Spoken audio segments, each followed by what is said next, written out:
My husband's family treated me like their servant until they found out I owned the house they live in. When I married Daniel, I knew his family was intense. His mother, especially. She had this way of smiling with her mouth, but not her eyes, as if everything she said came with an invisible asterisk. From the moment we met, she treated me like a guest in my own life, polite but dismissive, sweet but sharp. I tried to win her over, I really did. I brought flowers, helped her cook during family dinners, complimented her constantly. But no matter what I did, she'd always find something wrong. You don't peel potatoes like that. Your dress is a bit plain. Daniel always liked women who knew how to keep a proper home. When we bought our house, it felt like a fresh start. A small two-story place with a garden and sunlight in every room. What Daniel's family didn't know, what no one knew, was that I'd bought it myself, entirely in my name. My late aunt had left me an inheritance, and I used it to pay for the down payment and mortgage. Daniel contributed to bills and groceries, but the deed was mine. I never hid it, but I also never bragged about it. I just wanted peace. That peace didn't last long.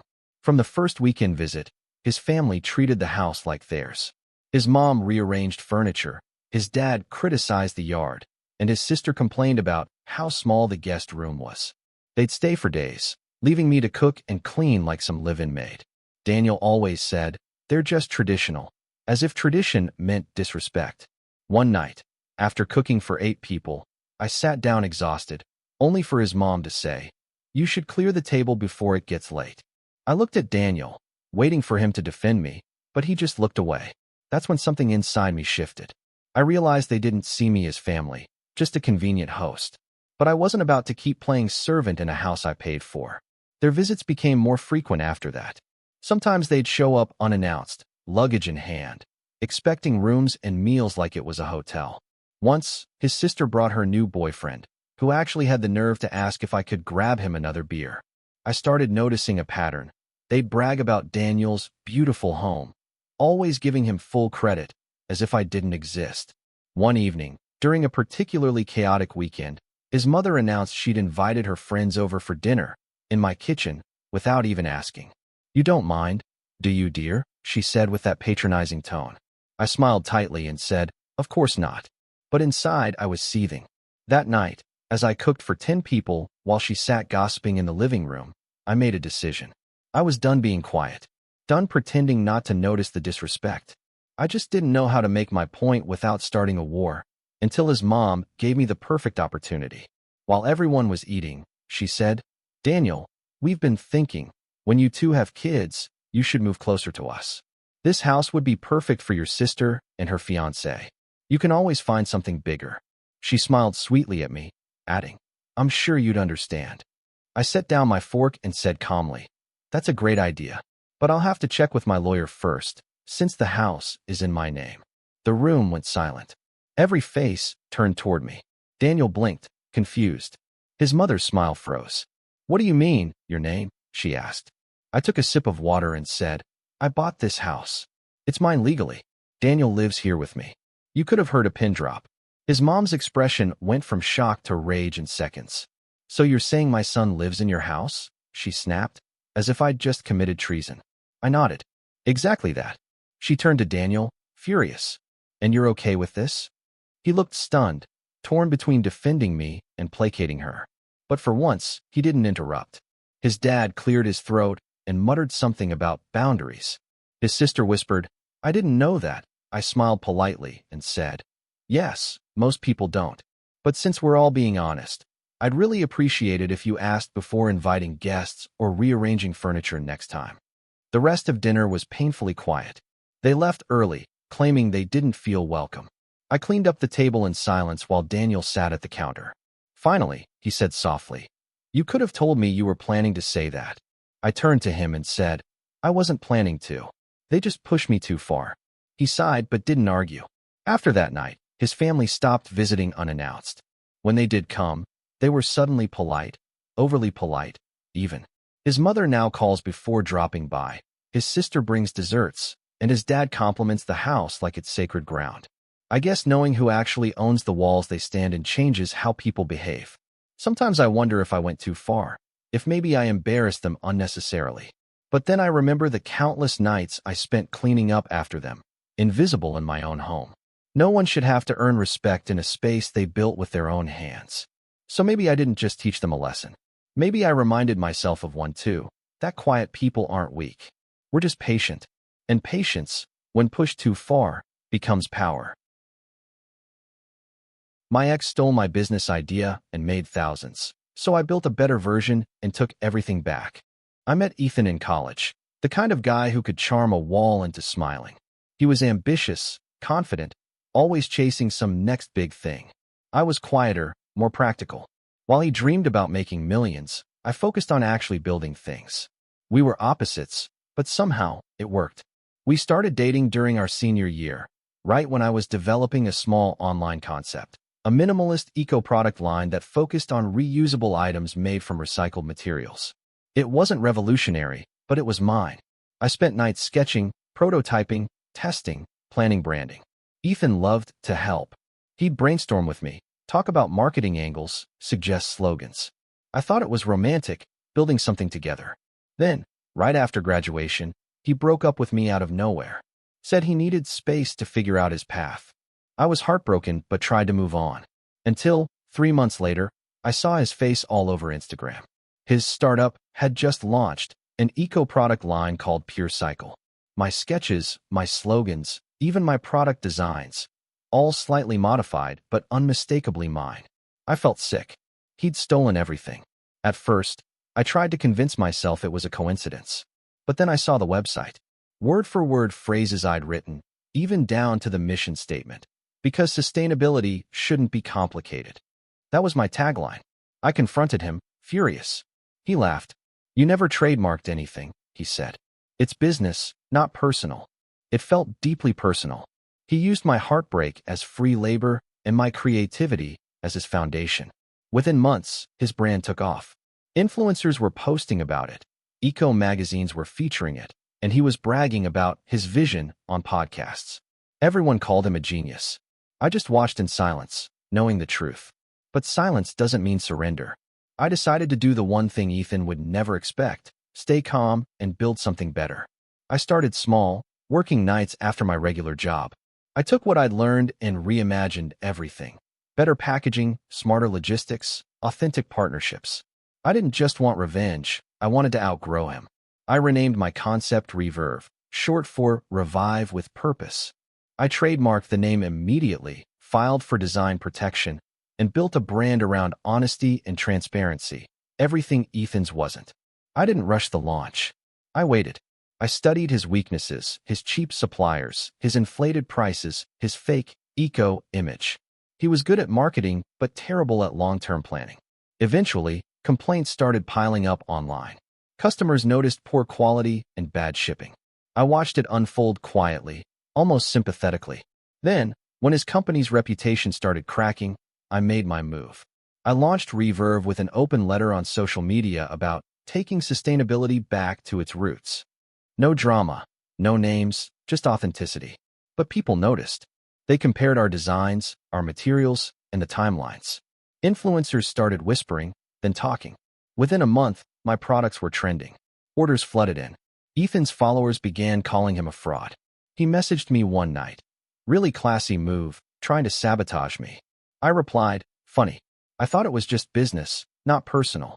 A few months later, I was invited to a local business expo, the same one Ethan had used to debut Pure Cycle a year earlier. When I walked in with my booth set up, clean, polished, with an actual product line that worked, I saw him across the room. His table looked smaller this time. Fewer visitors, fewer smiles. He came over, forced a grin, and said, "Guess you finally made something work." I smiled back. Guess I did. He left halfway through the event. Later that night, I found out his investors had pulled out. My brand's rise was his fall, and I didn't even have to ruin him. He did that himself. Now, 2 years later, Reverve is thriving. I have a team, real partnerships, and a quiet sense of pride that doesn't need applause. Sometimes people still mention Pure Cycle and ask if I know that guy. I just smile and say, yeah, I've heard of him. Revenge didn't come from destroying him. It came from building what he couldn't. Something real, something lasting, something mine.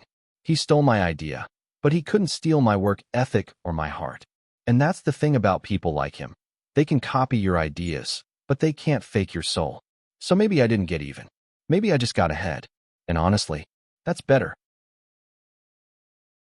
My best friend's mom banned me from her house because I wasn't good enough. Years later, I became her boss. When I was 16, my best friend Lily was my entire world. We met in middle school and were inseparable. We did homework together, shared secrets, even planned what our future weddings would look like. Her mom, though, was a different story. Mrs. Miller was one of those people who smiled with her lips, but judged with her eyes. From the first day she met me, she made it clear I wasn't her kind of person. She'd make subtle comments about my modest clothes, my dad's job as a mechanic, or how my mom didn't go to college.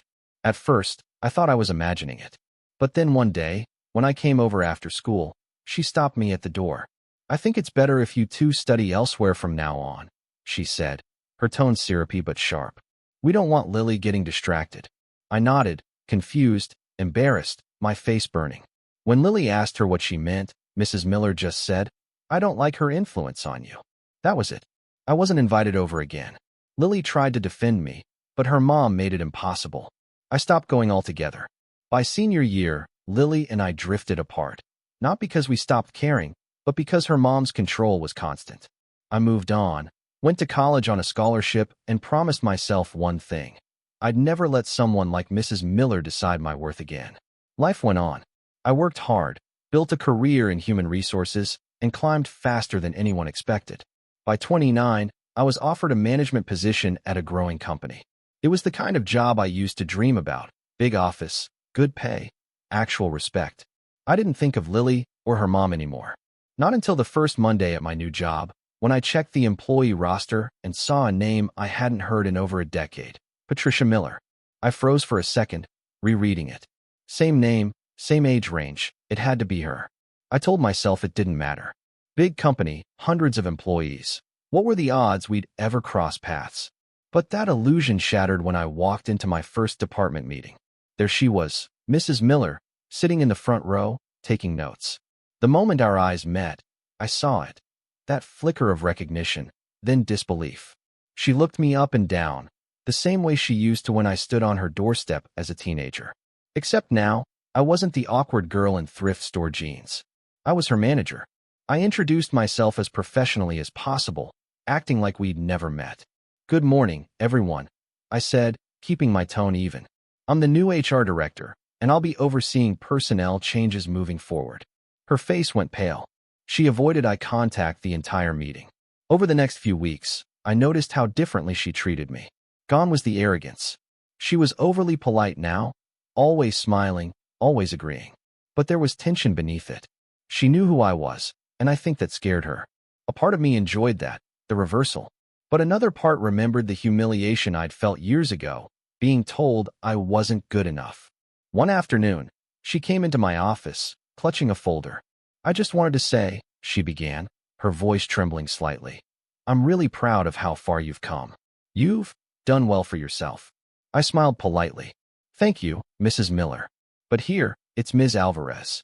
Her cheeks flushed. "Of course," she murmured. That should have been enough. But karma wasn't finished yet.